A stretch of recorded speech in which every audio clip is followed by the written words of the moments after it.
What's up, y'all? Today we're gonna be doing a grading review, 1980 Topps. Just got a submission back, about 30 cards, and we're looking at the 9s, looking at the 8s. Got a 10 in that group too, so we're gonna be comparing that against the rest of it so that we can know what to look for. Anyway, guys, let's get after it. It's inside. See you there.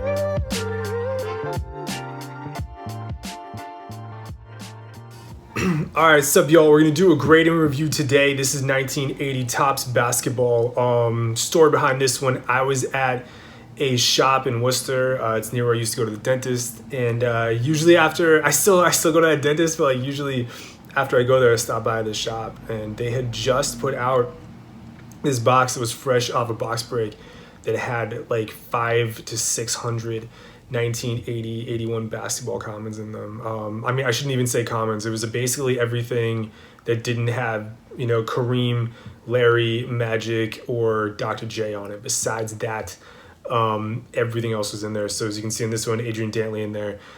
Plenty of Hall of Famers all over this. There was tons of them. So this is something I'm still selling through, and I'm still making decisions on how I want to grade it. So if you guys got had suggestions, I'm all about hearing them in the comments. I'd love to, you know, talk it through and debate it, and, you know, maybe we can all learn something. But this one's been a lot of fun. I've sold a couple lots of some of the stuff that was definitely not grade worthy. You know, got a pretty good return on it, but this is something I was really happy to pick up. So anyway, this was the first set of grading on it. Picked some good examples and wanted to kind of know, you know, what things would grade before I send in all 500. You know, I mean, I ain't, not that all 500 are even close to being grade worthy. This set has a lot of very, how do I say it? Just like typical issues that keep popping up over and over again, as you'll see. The main ones being centering and print marks. So, you know, this is the 110 I got on this submission. I believe I sent in 27 cards. I wanted a bit of a better distribution on the 9s. I was hoping to get 2 or 3 10s. I was, but it was also a tough set. So I was kind of thinking like, oh, you know, one, I'm very happy I didn't get 0. I think the reasonable expectation for me was like 1 to 2. Got 1. So I'm not as happy as I could be, but I'm glad I didn't get 0, because it gives you something to kind of work on when I look at the rest of the cards and part of this trial set, and then what the gem rate's going to be.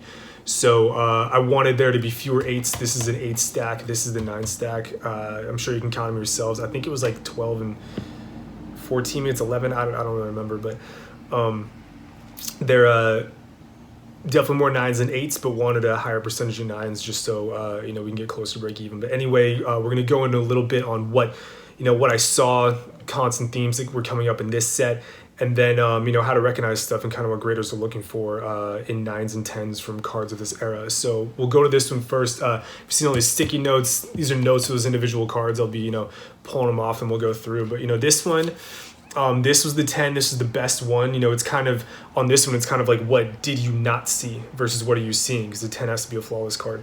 Going to be very, very hard to pick up the tiny, tiny little differences in this from just this camera. So, you know, it'll be a bit of, some of these will be a listening exercise. You'll still be able to see some of the issues, I think. But when we're talking about these cards, when you have 10s, they still have their own, even under magnification, slight imperfections. So one thing you're going to see constantly from this, whether it's just these cards or this, you know, this one printing that I got from this box break, or if this was a thing throughout all of 1980 Topps. But they have, I doubt you're gonna be able to see it here, but the one that the one real imperfection this has, the centering is amazing. It has no print defects. You'll see some other ones. Maybe I can pull up one side. I'm not gonna dig through that. We'll get there, and then we'll pull this one back up when we talk about the print defects. But like this one has almost no print defects anywhere. You're gonna see a lot of like coloring in like this area, or, you know, this area, that are just print marks, print defects, and this didn't have any. Another thing that, you know, you'll notice right away is the centering on this, top to bottom, left to right, is almost perfect. This one's exceptional. Many of them had, you know, exceptional surface with no print defects. Many of them had exceptional centering, but very few had all of those things, and that's why this one got a 10. I think there's other ones in here. I don't know if I got a tough grade or not. There's other ones in here that, you know, really came close to this 10, but if I could say one thing that I think really separated this 10 from the 9s, And this one you're not going to be able to see on the camera. It's just way too subtle, and this is something you need to see under magnification. But this left edge, they all have, you could say bottom if you're looking at like this, left if you're looking at it right here from this view, but like this edge on almost every card had chipping, this one included. You could sort of see with your naked eye on here, but like, you know, under magnification it was very, very obvious. I'm not really even going to try to pull it up to the camera because you're not going to be able to see it. I can't even see it, you know, with my naked eye through here until you pull it right up to your face. But this is the kind of thing you need to see under magnification, and this edge exhibited almost no chipping. There was like a tiny little bit. When I was submitting these, I was kind of hoping that the grader was going to consider that to be a cut flaw. Sometimes when you see things that just, you know, were cut with, like, especially, you know, back in the 70s and 80s, you know, the factory would just use dull razors all day. And if you weren't using perfectly sharp razors, you're going to get, or cutters, or whatever the hell you want to call them, cutting the cards, they're going to have, you know, a little more, you know, the edges will be a little more defective. And this one just really seemed on this bottom edge to always have them. You see it all over the 9s. Tiny little bit on the 10, but like if I were to say the thing that separated this card from the rest of these either two stacks, it was that left edge had almost no chipping, and you really had to look very, very closely at it. But that's what they mean by gem mint. You know, there's the definition of a mint beyond what PSA says is, you know, it came from the mint. If you're minting coins, it was produced at the mint. The Topps factory being the mint. So, you know, there's still defects at the mint. There's just very few of them. But this one, when you're talking about the gem of the mint, this one, especially compared to the other ones in the set, or in this submission, this one was very gemmy. So this one, you know, happy we got the one, was hoping for more, but it gives me, you know, and this is just strategy for you guys when you're going through, you know, what you're going to submit when you come across things like this. If you have hundreds of these cards and, you know, they're worth it to grade when the 9s and 10s are good enough, you know, think about sending in a test case, especially because we're not waiting a year anymore to get cards back. This one came back relatively quickly. Turnaround was, you know, just a couple months. So very happy with this submission, and, you know, how PSA handled it. I wish I had more 10s. You never know if that's just one guy looking at them or if that was everyone. But again, I will go through it. But yeah, they this one still touched a little bit right there, but a gorgeous example. So that's the 10, and we'll probably come back to that when we reference some of these other ones. So here we go. What did I say on this one?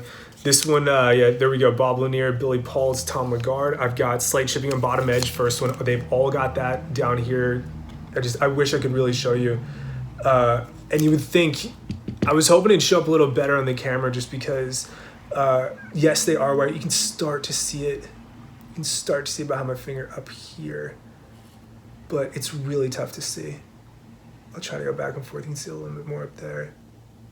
I bring it right up. I don't even know if it's gonna be able to focus on it, but you can start to see the card stock is more of a brown. It's more of a brown color, so it really stands out against the white. But it's just very, very subtle. It's very difficult to see. You have to really hold it in your hand right up to your face to be able to see this kind of stuff.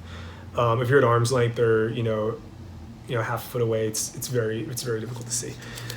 But we've got you know, again, a little bit of a corner issue here that I hope you can see bottom top right. You can maybe start to see the reflection a little bit down there. How it's I think it looks a little better in person than maybe it's presenting on the camera right now. But you can see just like a little bit of curvature on that corner. That was another issue this one had that I think, you know, was going to make it a 9. Then the left-right centering could have been a little better, but this way, that left-right centering, not this left-right centering, this left-right centering. So this edge, especially up here, just, you know, smaller in comparison. And the 10 they say is a 60-40.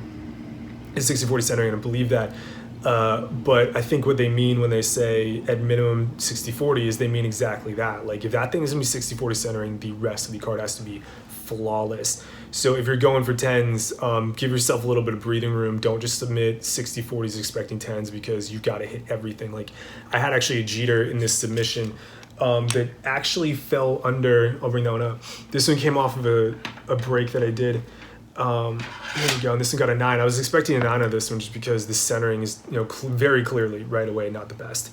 But technically it fell within, let's get the whole thing visible, that whole right side visible. It fell just within the 60-40 centering, and I was like, you know what, I'd be fine with a 9. I'll make, you know, it really wasn't worth my time, but it'd be fun to take a shot at a 10 if I felt like it. But this is a very good example of everything on this card was flawless. Everything was exceptional, but that centering was just within the minimum specifications for a 10.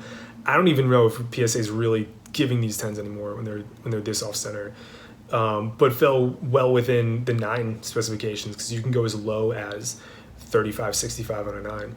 But it was like, I think it was like 59-41 when I measured it. So it was clearly a bit OC to the naked eye, but you know, it was within 10 specs. But just I don't know what they saw under magnification with the edges and corners. And these are white borders, so who really knows? But you know, it's you're really putting yourself in a tough position if you go in with centering like that, even if it's within the specs, expecting a 10. You know, you're giving yourself no room for you know, no room to maneuver after that. So this just being another example of it. But, so there we go. This one, those are the issues. Chipping in the bottom, maybe slightly weak corner here, and then just like not quite centered enough. But still, hey, got a 9 on it. Pretty happy with that one. I didn't expect much more out of that. Let's see what we got here. George Gervin, baby. Here we go. George Gervin, Foots Walker, Freeman Williams, another 9. Let's see, I've got, oh, that's right, this one had a stitch issue, bottom edge, you know, all of them had that, and then centering could have been a little bit better. So this one, very similar issues to the last one, I would say, with the addition of this little flaw here. I don't know how PSA rates that. If you can see it maybe a little better here, if that second to last stitch kind of juts at an angle instead of going straight up and down, and I wonder if these two are misaligned with the ones above it. So that being an additional issue on that one. But hey, if you're submitting 1980 tops, you can still 9 with that. I would be surprised if you could 10. One of the things that was surprising to me, and I think we'll get into it a little bit more, is that some of these, if you notice a little bit, and I think this goes into the decision whether or not they're going to give something a gem mint 10 or a 9. The so everything is left, right, excuse me, left to right, top, bottom, centering. With these 3 card panels, I would argue have additional centering specs, because they have these ones as well. And I was looking at examples of these online because I was very, very curious about that. I did not know how those would rate when I sent them in. It seemed like you could 9 with, so this isn't a good example of it. Maybe I can find a better one. Or something that's like a little more off center in the middle, maybe off of the 8 pile. That will give you a good look at what I'm talking about. But these all actually have pretty good internal centering. Maybe I sent those in intentionally. These all have very good internal centering. We have a raw copy near me. They're in the other room. Well, anyway, I'm sure you guys, you know, you're all smart people. You can use your imagination on what I'm talking about. But like these, you'll see this all the time where this, like the green will be pushed right up against that stitch. And I saw that like those could still 9 on the PSA examples, maybe not like right up against the stitch, but like you look at it and you're like, all right, well, clearly the internal centering here, whether it's this border to this inside border or this inside border against this one right to the right of it, you would still be getting 9s off of that. I only saw one example of a 10 on PSA's website where it was clearly off-centered internally, but it ended up getting a 10 anyway. So I was like very, very wary of that, because like even if one of them can, don't bet on that happening. It just means your gem rate's gonna go way down. So again, similar specs on this one. You know, iffy centering, you see this all the time, just like didn't give it a lot of room for to gem. Had the, I won't even try to show them. It's just not, you're not gonna be able to see it, but they just have these like tiny little, you know, bits of edge chipping, always on this bottom edge. Not nearly as much on these other 3, but always for some reason this bottom one. I don't know if that's the way these cards were cut, if they all go into the box at the same time, and they're all cut by similar blades, but they all had them like right there. So, and then this one just had that additional stitch. So there's another 9. We'll go through a couple 9s and we'll hit some 8s, and then we'll just, you know, kind of wrap up and, you know, talk about, you know, a few other things. So again, bottom edge chipping, centering being iffy. This one I've listed as having print marks. Let's see if we can put them on there. These ones have very minor print marks. So you can see, like, here's a couple, these like little white spots you can see like right around here, and those do not wipe off. Those are on the card.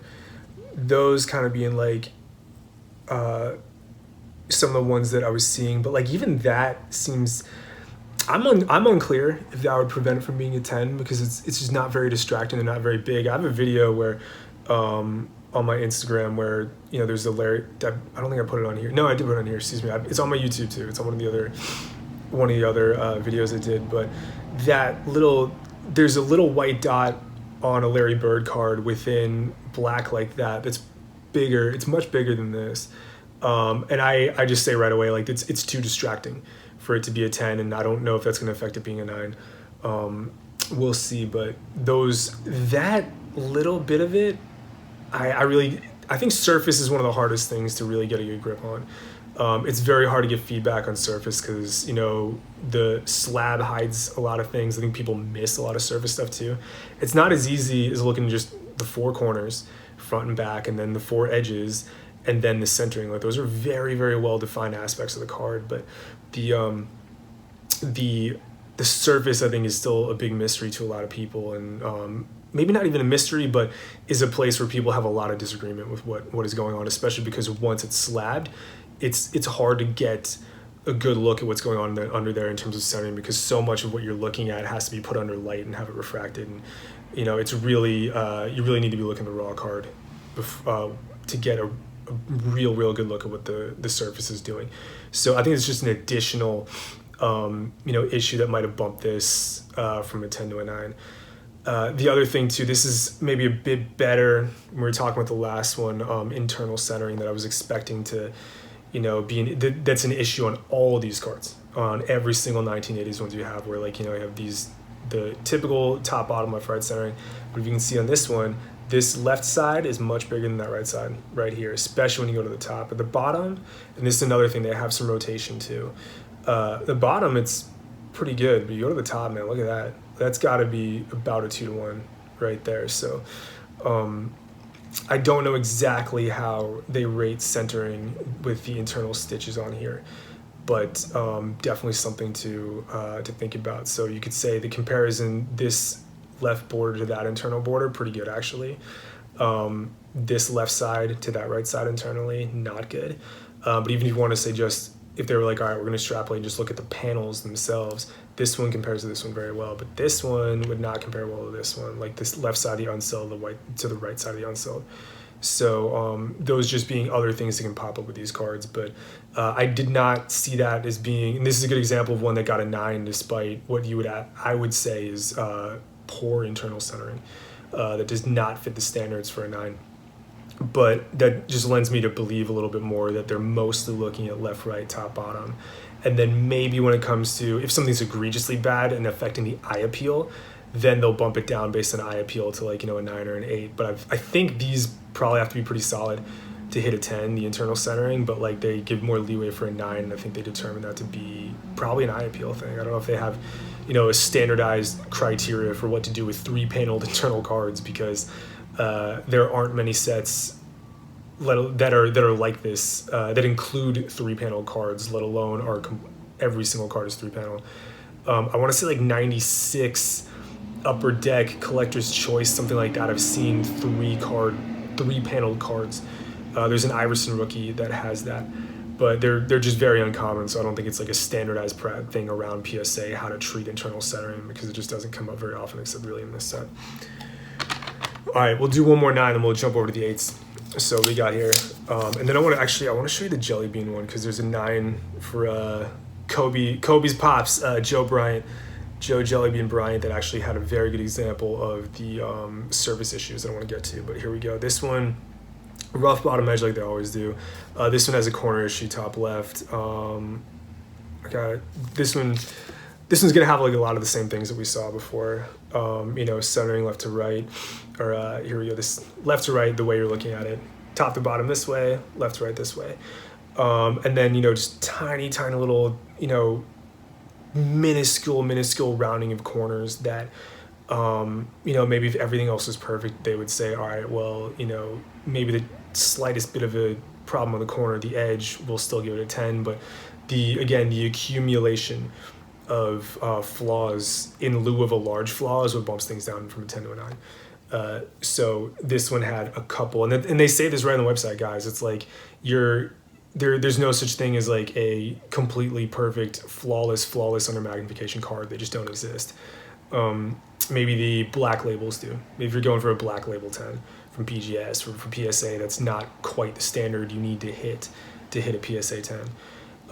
And what you tend to see is like the 10 that we have here. Like there's still issues with it, but fewer errors when it comes to centering or round, like magnified rounded corners and edge wear versus this one, where it's like, hey, look, this one's got 2 or 3 versus just like 1 or 2 in the other one. So still a great card, but this one did that greater anyway. It was a 9.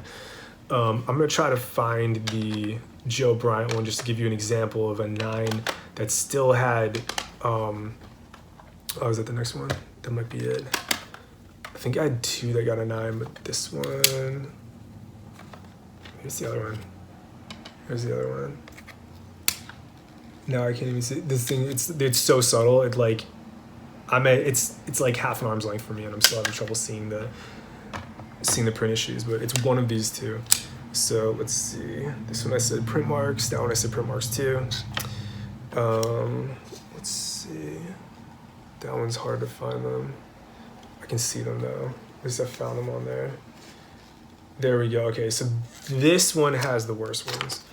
The other one has some very subtle ones, but we're not going to really get into it. But this one's got some that I think will be easier to see on the camera. So the main problem with this one being, a little bit of, same issues that you're seeing before, but this one's got just these slight print defects. I think you can see them. You should be able to see them here right by my thumb. See that, just like that little dotting right there in purple, and then you can start to see it on top of the jersey. My thumb is going over it right now, so it's like it's visible. Now it's gone. Now it's visible. So it's like right above my finger, right where it says San Diego. Those I was iffy on this one, and this is one of the ones where I was kind of like, maybe I'll send this in. I think it can 9, but I also want to know what is a 9 and what is an 8 when it comes to these. And the print marks being so prevalent across this set that it was important to know in terms of like, what for some, maybe some of these cards in here were actually worth submitting and getting a 9. Like you'd still make a decent enough profit where it's worth your effort. So some of them had print spots like that, and I was like, it'd be useful to know. So this one just having that those bit of print lines, but good enough still for a 9, despite any other flaws it may have. So this one still hit that grade, and pretty happy with that one. So we'll look at some 8s now. 8s having, that's a 7. That's right. I did hit I think 2 7s. I might have had 2 7s in there. So this is a stack of 7s and 8s. I don't remember why this one. Sometimes you just miss stuff. I think this one, this one was centering. I wrote unsure, and then I was like, no, centering. It's like, first time I went through, I was like, what is wrong with it? And I was like, no, this is centering. So this is just like this to that. It was just like way too off center.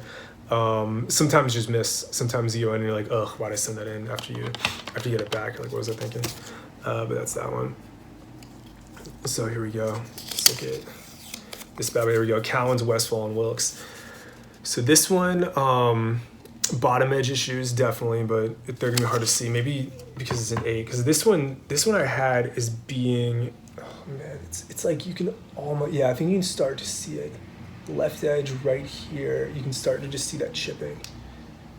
Start to see that chipping right there, and everything. It's subtle. It almost just looks uneven. I think on the camera it might just look uneven along that edge. But when you look at it in your hand very close, and especially under magnification, you can see what's going on with it, where it's like, okay, that's chipping. Could be the result of dull razors, could be the result of initial dull razors and then, years being in a box and just like, wear on the cardboard and then that just splitting easier. I really don't know what happens when cards have been out for 40 years. These are 40-year-old cards. But those being the main things on this. So it was, just graduated shipping. Again, just degrees of damage. When you talk about the difference between an 8, 9, and 10, you're always just talking degrees of damage. And this one's just a little more graduated than 9s. Could add some left, right, top, bottom centering going on. But to me, it was mainly mainly that left side chipping was just like a little more graduated than the 9s, and that was the thing that really stood out. Let's do one more, and then then we'll wrap it up. So we've been going for a little while, and like a lot of these, you're just gonna see the same issues over and over again. It's gonna be a little bit off center. It's gonna be chipping on that edge always, and then different degrees of print marks and corner rounding and just 8s versus 9s versus 10s. You're talking accumulation. Occasionally you will see a major flaw turning something into an 8. I can try to find. There was one I actually missed. There was one that I missed when I was going through these that I was like, oh man, I'm just like that 7 where I was like, oh, why'd I send that in? I was like, I'm better than that. Like, what am I doing? How'd I miss that? I got lazy. And there was another one I got lazy on. I'll try to find it in here, but it had like a defect in the back, and like the rest of it was great. But you can still, like, when you have like noticeable defects where like you're right away like, ugh, that doesn't look good. You're talking about 8s usually, and that's part of that eye peel thing that PSA always talks about. But this not being, I don't think this is one of them. Let me see my notes one more time. Yeah, this is not one of the ones. But there was one of the 8s where I was like, oh, dude, how did I miss that? It was like a backside, reverse side edge issue that I just must have been lazy or whatever. Maybe I was tired. I don't know. But this one, centering, little bit iffy. There's this other issue that you see on some of these where the back edge. I hope you'll be able to see it. I see this a lot with 1992 Topps basketball, where the backside. You don't see the front. I think it's probably just like different gloss or something used in the front and the back. But like the back will have this like really subtle. There's just, I doubt you'll be able to see it. It's gonna be so hard to see because like you have to have it like right up to your face, and you have to be reflecting it under light to really see it. But it has this almost like wrinkling effect on the edges. Let me see. Ooh, you can maybe start to see it up here. Maybe start to see if I reflect it. I don't know if it's gonna come through. I really don't know. I want to say I can start to see something through the camera up here, but don't strain your eyes. You know what I mean? It's just hard to see, but they almost have these like wrinkling things going on where it's not a crease, and it's clearly, it just looks like the kind of thing that was probably there from the day of manufacture. It's not some like graduate, because like you see this sometimes with like late 70s cards where they're just old and they just begin to like wrinkle in the middle or like anywhere on the card, but like you see it, like you can see it anywhere on the card where just, I don't know if it's they talk about metal fatigue in machinery, where when the metal is 50 years old, it just kind of, it's been used and it's worn and just it doesn't have the same properties, and it can't put it through the same stresses as it was when it was brand new. I wonder if there's something going on with the cardboard that way, where it's just 40 years old, man, whether it's been exposed to any kind of elements or the humidity in the basement or any number of things. I imagine that you could start to see different things happen in the cards, and you see that's what can happen, I think, with wrinkling across all the surface. But like there's just some of these, I see it in 92 Topps a lot because I've looked at enough Shaq rookie cards to just notice it all the time. And like I was seeing this in a few of these cards where just like around the edges, it wasn't like all distributed through the card. It was always just around the edges. You could see these, just this wrinkling pattern that was starting to happen. You had to kind of put it under light, but you could start to see, some wrinkling. And it was just, this one I wrote down as having that. I wish I could give you a better view of it. But definitely something to look for when you do these.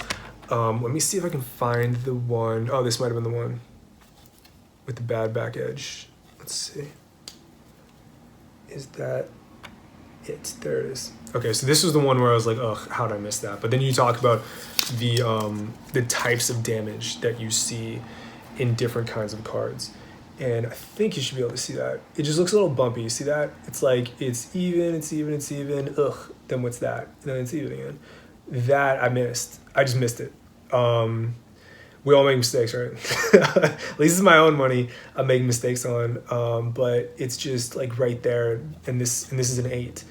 But it's the kind of thing that, like, depending where it is on the card and how noticeable it is. If it was on the front, it's not hitting an 8 with that. No way. But on the back, they have a little more allowance for these things. But that was just one of the ones where it's like, there's a difference between different degrees of damage versus like a large defect. I would consider this to be a significant defect, but it's on the back, so they give it a little bit more leeway.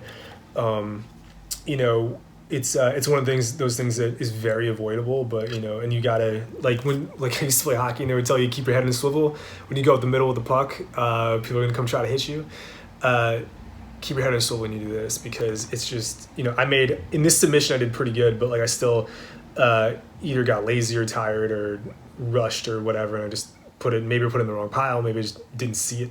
All those things can happen, but like this one and then that 7 I just showed you, I was like, oh man, I need to do better than that and not be lazy. So but this being another one, but difference between accumulation of damage versus one large spot of damage, they're kind of different things, I think, or it seems to be when the graders look at these things. So I think we're gonna wrap it up there. A lot of fun sending in that set and getting the results we did. So I have a ton of other cards. I think I'm gonna make a second submission now that I know I've really calibrated what my target is and what these things need to look like when they're 10s. So for this one, it's a lower valued set, so I got to hit a high percentage of 10s to have these things make sense. Good thing about this one is I'm seeing these cards go for, there's a lot of set completers on 1980 Topps. There's just a lot of people, like I love this design. It's I think for a lot of people it's hit or miss, but one of the good things about being hit or miss is the people that hit on something this unique, they love it, and it's the only place they can get something this unique. So this set in particular, besides having Magic and Larry obviously, but this set has attracted a lot of collectors. So when you hit 10s, set collectors, even on these commons, this isn't really a common, it's got a Hall of Famer on it, but it's still, it's not a card that by itself goes for probably more than a couple bucks. But these ones, because they're sought after by set collectors, can go for a good amount of money. So these ones were hitting over $200. So for me, I was like, oh, this is a fun thing to do, where I'm going to go through, try to pull out a few more 10s, send those in, and minimize the 8s. Hopefully have a good distribution of a lot of 10s and the rest being 9s. So you can mostly break even on these and then make your money in the 10. So that's my goal on these anyway. To hit as many 10s as possible. Got to make it worth your time. Got to make it worth the risk you're taking. But yeah, hit this one so we have something to compare against and go for, and got the rest of that pile worked through. So anyway, guys, thanks. That was a lot of fun. Hope you guys learned something. Please ask questions in the comments. I'll be checking in and answering them. So yeah, a lot of fun, and we'll see you guys around. Peace out.